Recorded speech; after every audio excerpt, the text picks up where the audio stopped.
Like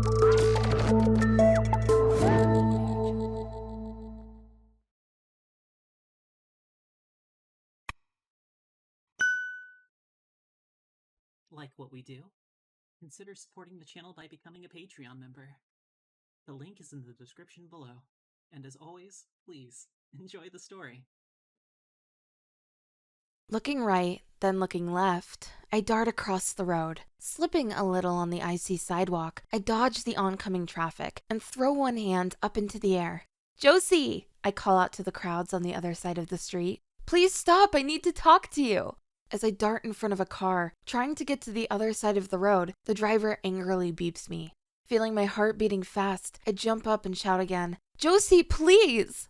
Struggling to see through the sea of Christmas shoppers, my shoulders begin to sag as my hopes of talking with her fade. Josie is Steph's sister, and I need to talk to her about why Steph is blanking me. I thought everything was going so well, and I've been so supportive of her coming out. It was incredibly brave for her to come clean about her gender issues. We'd spoken about coming out together, and stupidly, I chickened out at the last moment. That's gotta be why she's not talking to me anymore. But I can't just accept that it's over between us. I love her. As the crowds bump me and pass me by, I feel that sinking feeling deep in my chest as the chance to find out fades away. My heart, it hurts. "James?" I look up, and Josie is standing in front of me with a confused expression. She looks nervous and uncomfortable in my presence, but I'm so glad she heard me. Josie, I stutter, stumbling on my words as my brain thinks faster than I can talk. Please, can we talk?" Josie looks around her as she has to dodge a person with large shopping bags. "Okay," she nods, looking around for somewhere else for us to stand. Josie grabs my arm and pulls me from the stampede of shoppers. Leading me to a small, covered area out front of a quiet store, she folds her arms and leans against the wall. "Well?" Josie asks, looking at me impatiently as I gather my thoughts. "Why isn't Steph talking to me anymore?" I blurt out, not really knowing how to bring it up without wanting to cry in front of her. Looking anxiously up and down the sidewalk, Josie reaches over to my arm and touches me gently. Or I should say he, she replies with a gentle smile. "He's clearly missing you too." Her smile brings me warmth, but her words make me even more confused. "I don't understand then," I whine, bringing a hand to my face. "If that's the case, why won't she talk to me? I thought we loved each other, yet she's not even taking my calls?" Josie turns away and bites her lip. "It's not really my place, James. Please, Josie, if not for me, then for her." Blowing a raspberry, Josie tucks her hair behind her ear, but continues to look away. "I want to help. I really do, but it's not my place." "Come on, Josie, please," I plea. "Our families have been friends for years. Both our families were extremely excited when we got together. Yet now I feel like I'm hated by everyone, including Steph." "Fine," she eventually replies, giving me a nervous smile. "I didn't tell you this, okay?" "Thank you. I won't say anything." "Look," Josie states, "I'm not going to pretend I know exactly how he's feeling, but I'd suggest he feels a little betrayed." "Betrayed?" I gasp, feeling the pain in my heart sharpen. "Yes," Josie says sternly. "Look, he's told me some things about you in confidence. I hope you don't mind me saying, but when he came out to the family, I believe you were supposed to do the same too, right?" I look down in shame and mumble, Yes. "So, James," Josie says, reaching to touch my forearm, "obviously you know how difficult it was for him to come out to the family about it. I assume you just couldn't do it through the worry of being scolded by your family. Yet you left Steph to take all the flack."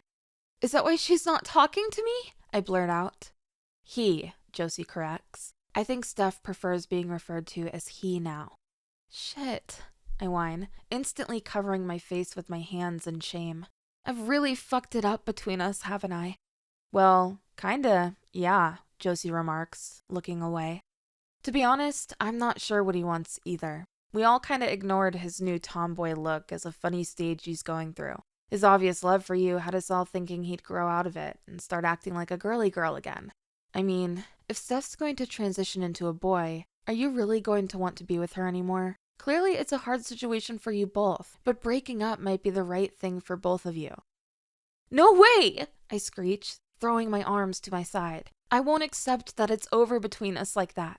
Oh? Josie asks in surprise. Do you still love him, even if he transitions from girl to boy?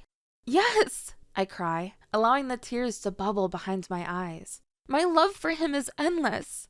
As I rub the tears from my face, Josie just looks at me without saying a word. I feel extremely embarrassed about getting emotional in front of her. Can I ask you something? Sure, I reply, trying to hide a whimper. Are you a girl or a boy? I mumble and go red, unsure how to answer. I wish it was that easy. Right now, I'd say I identify as both. Josie tilts her head to the side and gives me a puzzled look. How does that work? I don't know, I reply sullenly, looking at my feet. It's hard to explain when you don't understand it yourself. I'm still very confused about myself. That's why I didn't come out to my family. How am I supposed to tell them such a thing when I'm not even sure about it myself? Pondering on my words for a moment, Josie lets out a long breath. Must be so hard for you and Steph, she says, giving me a friendly smile. I can't pretend to understand how you both feel or how hard that must be to deal with. But I do have an idea for you. An idea? Yeah, she nods. I have no clue if it will work or not, but I like you, and I've seen how happy you make him, so... Yeah, anything, I say, interrupting her with excitement. I'll do anything. That's cute, Josie says, beaming a bright grin. Would you like to know the idea first before agreeing with it? Oh, sorry, I reply bashfully. What's the plan? Steph has told me about your girly side, Josie continues, a little uncomfortable. If I come around yours tomorrow and we do a complete makeover, then on Christmas Day, I'm inviting you over as a present for her. I think a gesture like that will show her how much you care. Wait, I reply, instantly feeling my body shaking with nerves. That would mean my entire family would see me dressed as a girl Christmas morning before I come over. Yep. Do you love him, James? I do. Well, that's my idea. Shit, I answer, clenching my jaw tight. Yes, let's do it. Josie is completely true to her word. She came over Christmas Eve and gave me a complete makeover. That brings us to this morning. Christmas morning. Having woken up early, I'd follow Josie's plan to the letter. I brush out my wig and set it with spray. I do my makeup just like she'd shown me. I put on all the shape underwear she'd let me borrow. And I'd put on the dress she'd picked. It's an elegant maroon dress with a beautiful neckline. Staring into the mirror at myself, I could feel my pent-up anxiety manifesting as physical pain. My heart was telling me this was the right thing to do, but my head was telling me to take it all off and hide under the bed.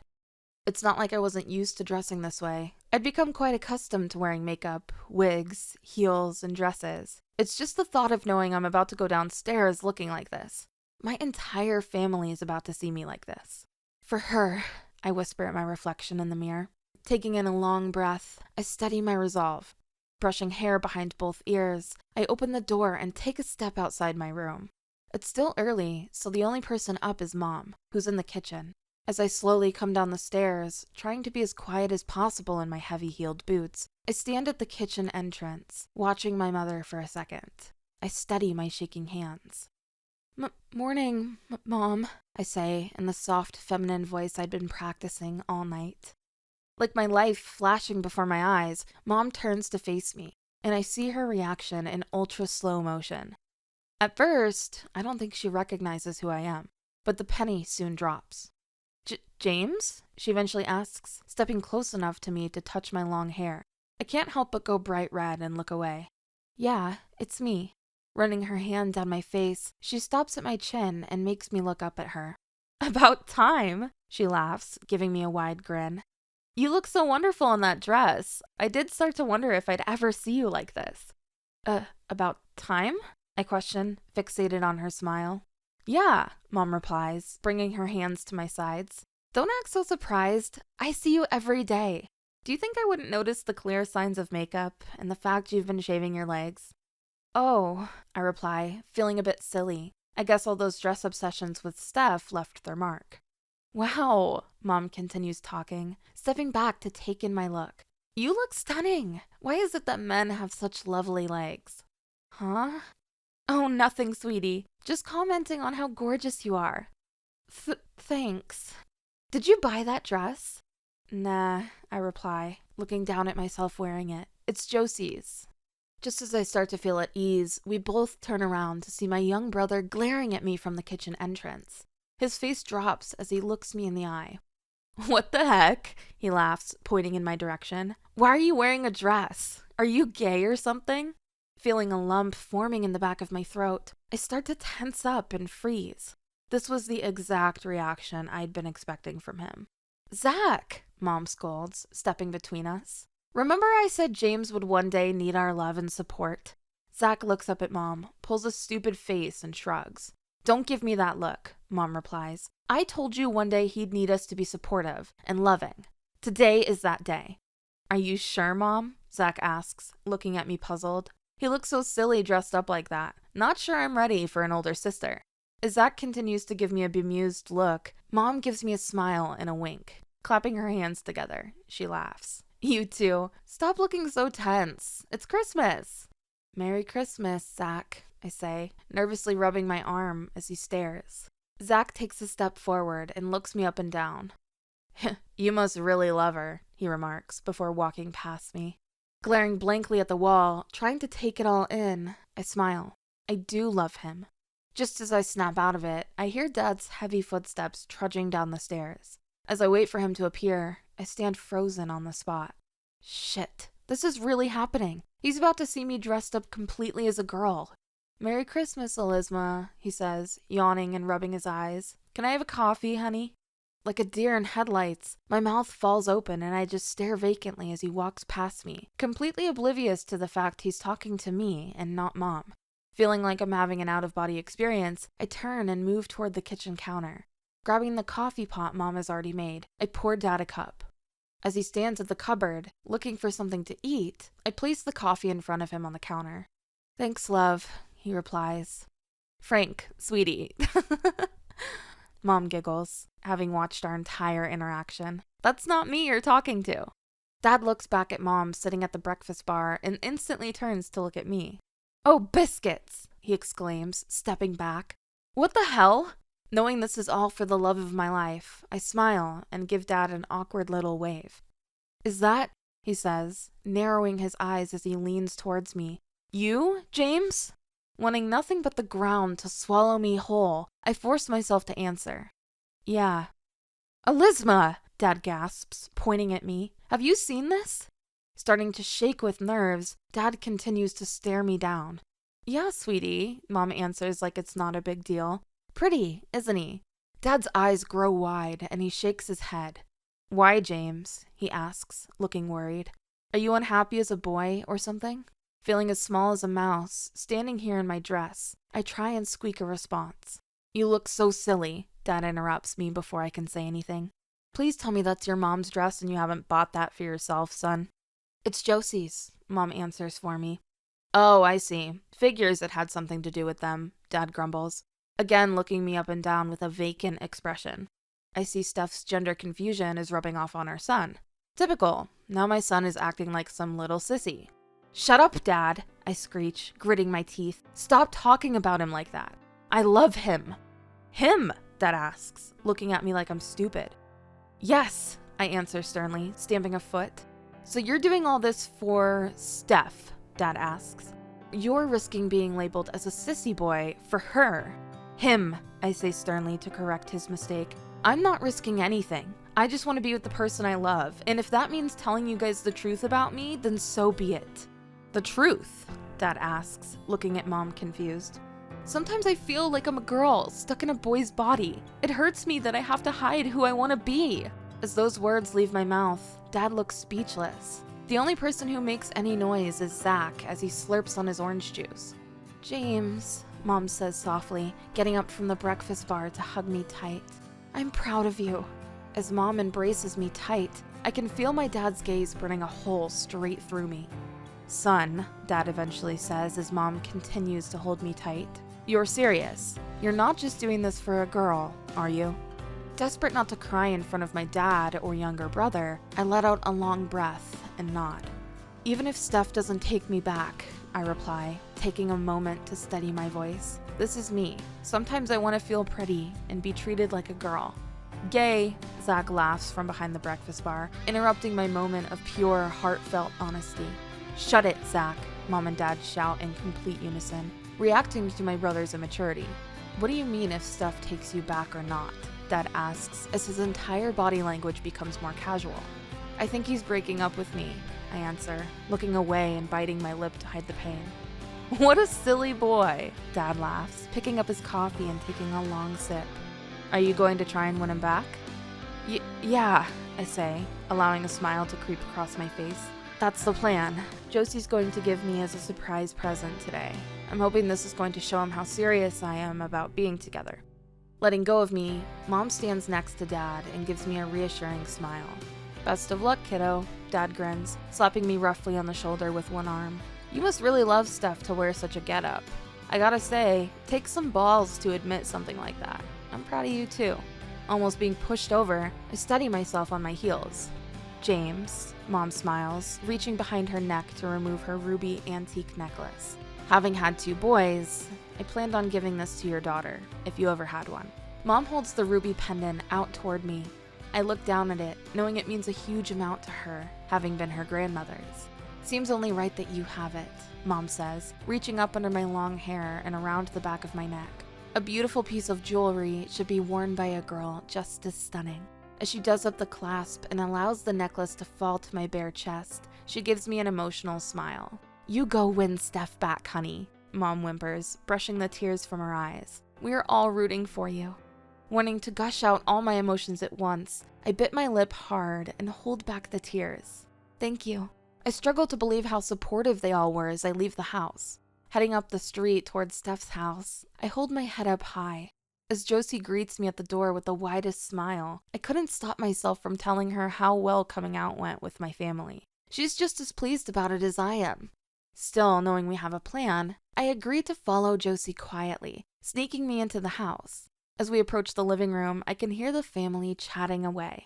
As we enter the living room, Steph's family welcome me like a long-lost family member. All are extremely positive about my look and how beautiful they think I am. I could almost break down in tears at the touching response. It's something that I only thought would happen in my wildest dreams. That's when they tell me that Steph is yet to come down from his room. What I didn't know was how upset and depressed he'd been. Having not spoken in days, I was surprised to hear that. It pained me to know that he'd been suffering alone. All excited about this plan, Josie hides me behind the Christmas tree. As Josie goes upstairs to fetch Steph from his room, I wait nervously, hoping to high heavens this is going to work. As I hear Steph complaining and whining about coming down, I look at the ruby pendant Mom had given me. Just knowing I'm out and I'm free gives me the confidence I need to win him back. Ugh, you guys, I hear Steph whine, clearly being forced to join them all. I told you I'm not feeling Christmas this year. I just want to be left alone. Don't be like that, Josie giggles. We've all got you a little something that might cheer you up. Still hiding behind the tree, it's clear I haven't been seen. Listening in as Steph reluctantly sits in the armchair, Josie stands beside the Christmas tree. Close your eyes, she playfully commands. Fine, Steph huffs. I'm going straight back to bed after, though. Josie reaches behind the tree and pulls me out. As I look at her, she puts a single finger on her lips to tell me to be quiet. As I step over some unopened presents, Josie stands me in front of Steph. Looking down at him, my heart skips a beat. I've missed him so much. Stepping in front of me, Josie runs her fingers through my long hair and smiles. Good luck, she whispers, giving me a wink. As she steps back, I grin as wide as I can, so wide I feel my facial muscles straining. Open your eyes, Josie shouts, clapping her hands with excitement. Slowly, I watch Steph open her eyes and look up at me. James? She questions, rubbing her eyes. James? Hi, I answer, almost unable to speak for fear of rejection.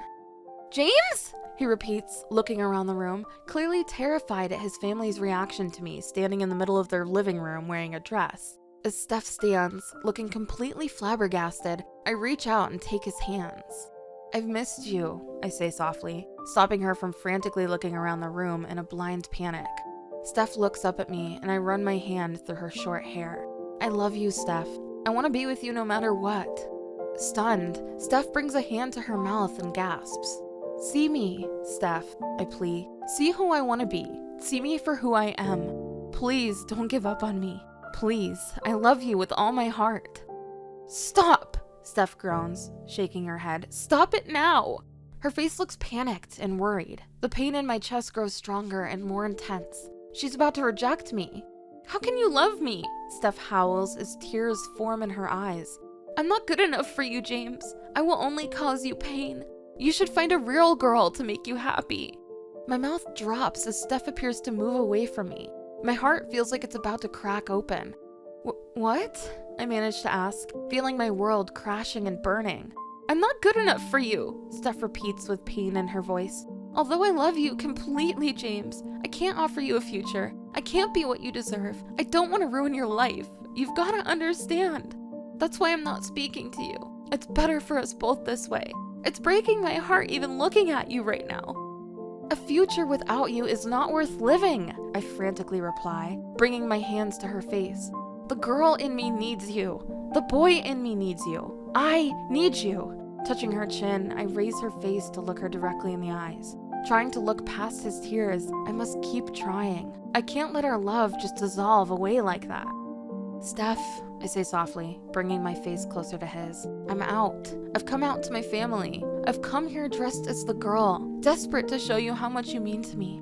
Staring at me intently, I close my eyes and bring my lips close to hers. As our lips touch, I feel a spark between us. Placing my top lip over hers, I kiss her. James, she whispers, bringing her hands around my waist, but not returning my kiss. I want to transition in the future. That means I won't be able to have kids. Are you sure you really want that? Are you sure you really want me like that? I love you, I whisper back, passionately kissing her again. Nothing else matters to me.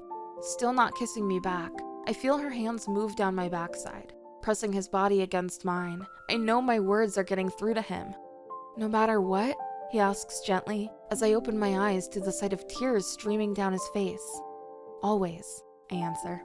Instantly, he grabs my backside and squeezes tight, bringing me in closer. He kisses me back with sheer lust. As we kiss, I hear the entire family shout in joy. When we stop, Steph embraces me tight as we both awkwardly smile at their excited reactions.